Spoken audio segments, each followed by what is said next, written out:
চট্টগ্রামের চন্দনাইশ উপজেলার বদুরপাড়া এলাকায় গরু চুরির ঘটনায় গুলিবিদ্ধ হয়ে চন্দন কান্তি দে নামে এক ব্যক্তি নিহত হয়েছেন। ২৬ ফেব্রুয়ারি বৃহস্পতিবার ভোর ৪:৩০টার দিকে পৌরসভার ১ নম্বর ওয়ার্ডের হিন্দুপাড়ায় এ ঘটনা ঘটে।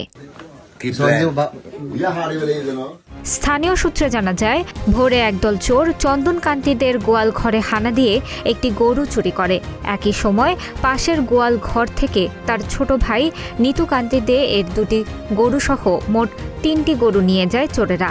গরু চুরির বিষয়টি টের পেয়ে চন্দন কান্তি দে বাধা দিতে এগিয়ে গেলে চোরের দল তাকে লক্ষ্য করে এলো পাতারি গুলি ছোড়ে।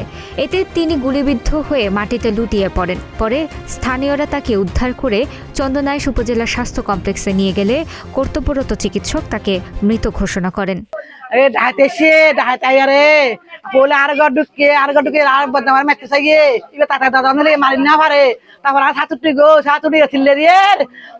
গুলির আওয়াজ দেখি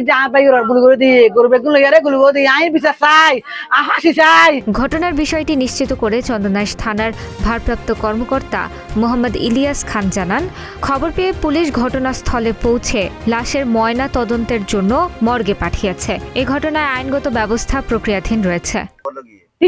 তিন মধ্যে তিন গো লগি গরু ইয়া দুয়া ভাই উগো আতুর গিয়ে গই আর গো গোয়ালিতে আছে।